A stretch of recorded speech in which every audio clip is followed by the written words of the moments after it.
xogayntu akhrido tigreetada madaxweynuhu soo jeediyay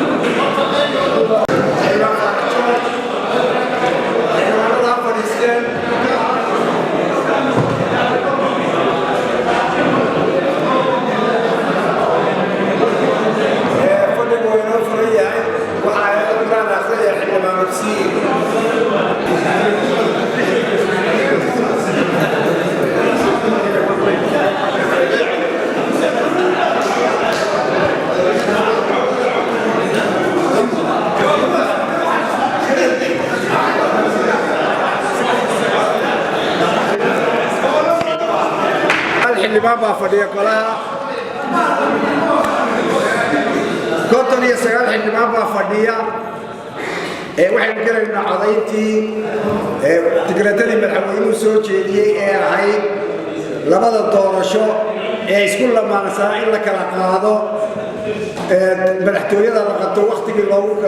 talagalay 28 maarj ay wakhtigeedu ku dhacdo maadaama saaba qaybsigii golaha wakiiladu weli dhiban yahay oo waqti u baahan yahay labada doorasho in la kala qaado sidaa madaxweynuhu soo jeediyey iyo go'aanadu soo jeediyeen intoo kale gacanta ha taagto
xildhibaanada diidani gacanta ha taageen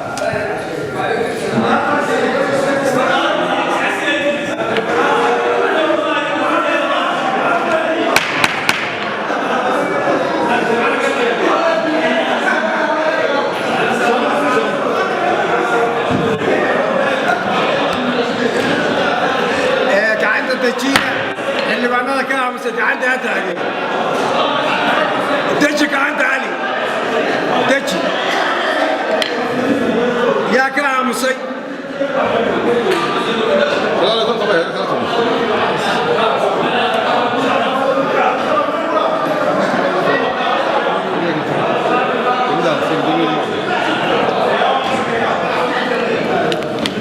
konton iyo sagaal xildhibaan baa fadhiya konton iyo laba waxay ogolaatay sidii madaxweynuhu ku soo jeediyey